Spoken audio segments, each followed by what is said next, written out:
It should be illegal for people who identify as trans to take hormones and have surgeries before the age of 25. I'll go with... Really? I'm not on strongly, but I am on agree. Why? Should we do the boards? Yeah, mine's pretty obvious, but I'm pretty sure I know what your reason is. You probably do. Probably obvious. You probably know what mine is. Okay. You want to guess mine first? I'm pretty sure I can guess yours right off the bat. Let's see. You believe that the brain is not fully functioned, developed and formed, yeah. Yeah, that's correct. Yep, okay. So we we can talk minimize about that regret. because I disagree with that. Interesting. Well, why do you disagree? Well, hold on, we'll guess mine first. Okay. Because you're an adult at 18 and you can do what you want. Yep. You have sovereignty over your own body. You must be given sovereignty of your own body. And I'm going to add to that. At age 18? Yeah. I'm going to add to that and say the way to make people more responsible is not to increase the age in which they can do stuff. It's to have direct consequences and incentivization and disincentivization structure for behavior, like drunk driving or tattoos or what have you. Do you think people would be better informed to make a lifelong decision? Well, this is maybe you can explain why you disagree that the brain. I mean, we have evidence that the brain is not. About the brain. Brain being not fully formed until about 25, 26. Okay, well, so just think of what it would personally take you to chop off your cock and testicles. It's hard to imagine what it would take. So is it safe to say there's literally no amount of money that would make you do that? Literally. $1 trillion and you wouldn't do that? No. Okay. So you realize then that anybody who is doing that has a severe mental disorder. That's not like... I'm not sure I fully agree, actually. Really? In certain rare cases. Well, yeah. you want to redefine severe? No. I'm thinking of ideologies causing people to crash planes into buildings. Are they all? Let me ask you a mentally question, ill? if I can. I feel I know you well enough to ask you a personal question. Go for it. If you had a choice of chopping off your penis and testicles or chopping off one of your arms, what would you do? But why are you asking me? Well, I'm trying to tease out from you how grave you think of a thing that is. Oh no. Well, I mean, I just brought up the example of people crashing, planes Right. into That's buildings. why I'm asking it. So it's incredibly grave. Okay. Yeah. So if you had a choice between killing yourself and losing your penis and testicles, I would assume you would lose your penis and testicles, but you'd have to think about it. Okay, so we're talking that level of severity, that you would actually have to think about it in terms of your own life. But right, yeah. Okay, so that already tells you how serious it is. But it also tells you how serious it is to kill you. I mean, to kill yourself. Just so I understand. I'm trying to tease out that we both agree this is serious. So anybody would have this done, like the most serious. So anybody who would have this done, there's something going on there that really can only be classified as a severe mental disorder. It depends on how you classify mental disorder. Which I think I've heard you talk about, true believers and religious believers, set aside wokeness for a moment, have mental disorders. Is that what you think? Well, yeah, I think that they're obviously suffering from delusions about the nature of reality, and not all delusions are equally harmful. But do they have a mental disorder is what I'm asking. In terms of what specifically? Well, could it be largely agreed upon by the psychiatric community that people that I know, fundamentalists, Christians or fundamentalist Islamists would be classified? I think that there are some religious people who have I think there are some people who have mental disorders who latch onto religion and become fervent believers. True. So those are two independent variables there that then become covariant. They Always? No, I think it's no, not always. So that's what I'm getting at. I'm wondering if everyone, let's choose Islamists as an example, or jihadists specifically, who, straps a suicide bomb into themselves and blows people up. Are they all mentally ill? No, I don't think that they all are mentally ill. I think some can be sufficiently brainwashed when they're not exposed to any other epistemology, any other texts, any other ideas. So is it possible that someone could be sufficiently brainwashed to, we can use the example. Yes, I'll give you what you're looking for. Yeah. It is possible. Would that be enough to make you go to disagree? No, because the way that you would deal with that is to encourage people to be more rational and give people more alternatives. Like, there are alternatives out there that people can look for. Of course, you have to have the disposition to look, and with everybody calling everyone who questions, with individuals calling people who are questioning transition Nazis and fascists, etc. Right. It makes it more difficult for those voices to either be found. The whole infrastructure is telling people you're born in the wrong body, you could, sex is assigned at birth, and it's, this random distribution. And so you'd be fighting against those entrenched institutional dogmas.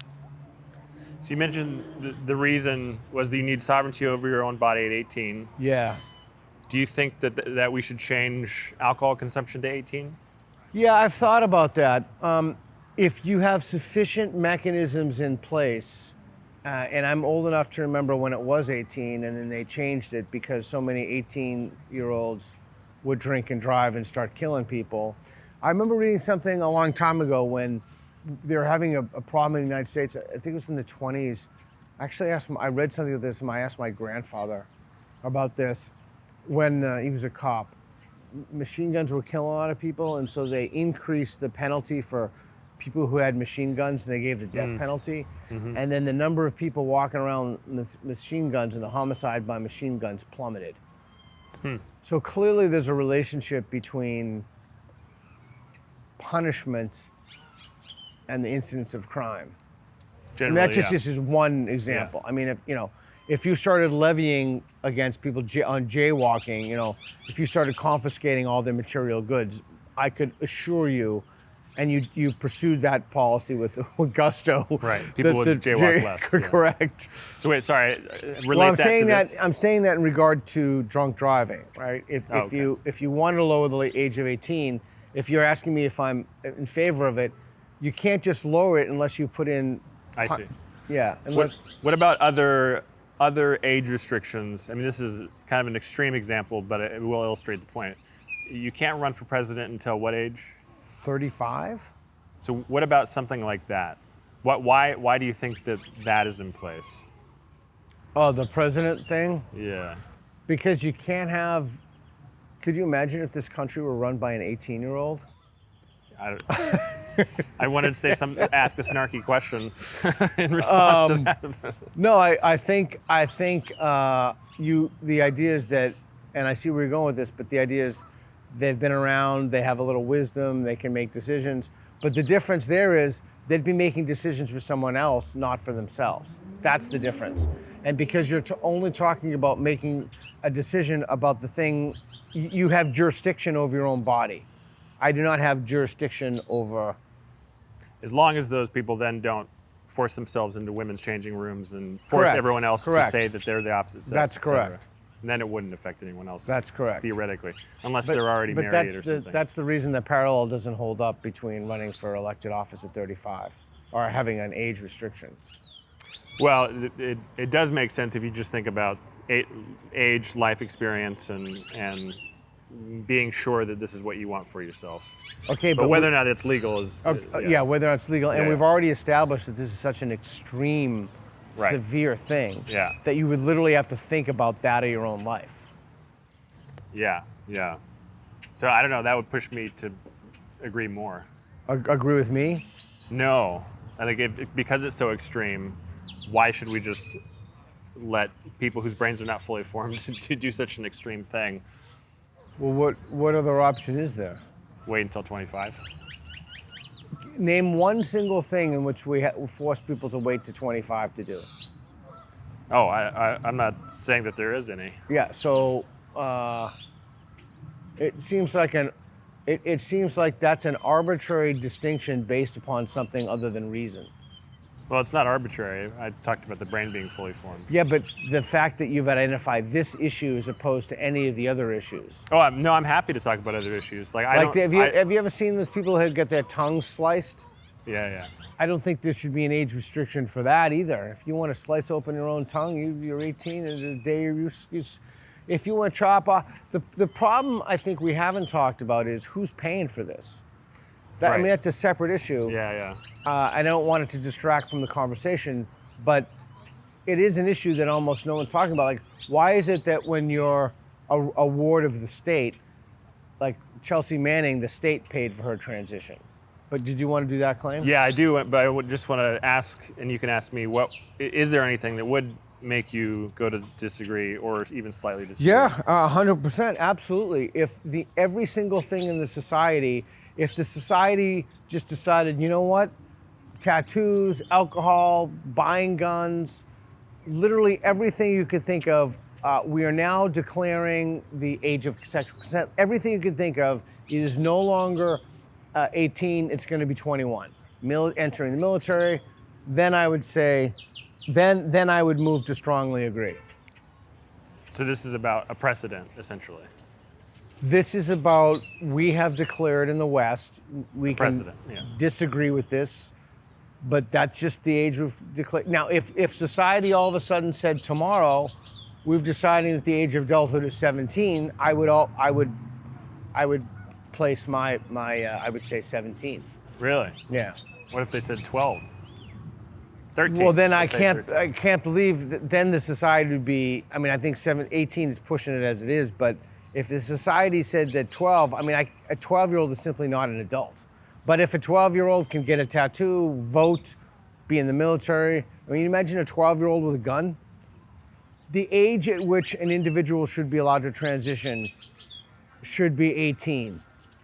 Move. Well, that would be the opposite. I mean, I can explain why I would change my mind. So what would move you one line either way?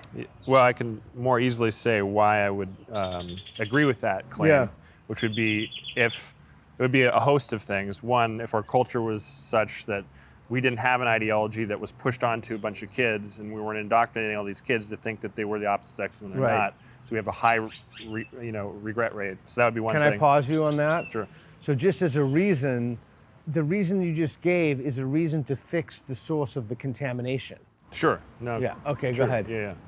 And then I don't know how this would even be possible, but if there weren't these incentive structures for doctors to want to do all these surgeries and create new surgeries, there's a surgery for eunuchs now.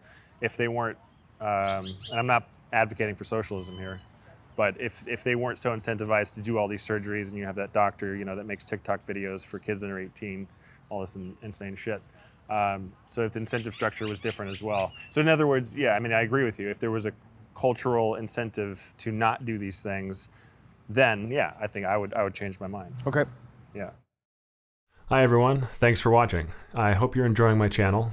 Don't forget to subscribe, and if you'd like to see more of my work, you can head on over to Locals, which is an awesome free speech platform that won't take down or flag any videos, which YouTube is known to do.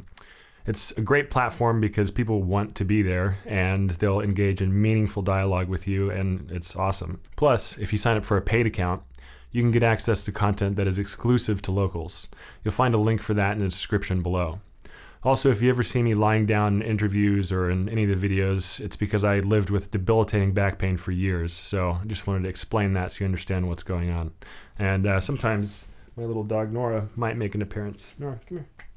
Don't be shy. Don't be shy. All right. Thanks, everybody.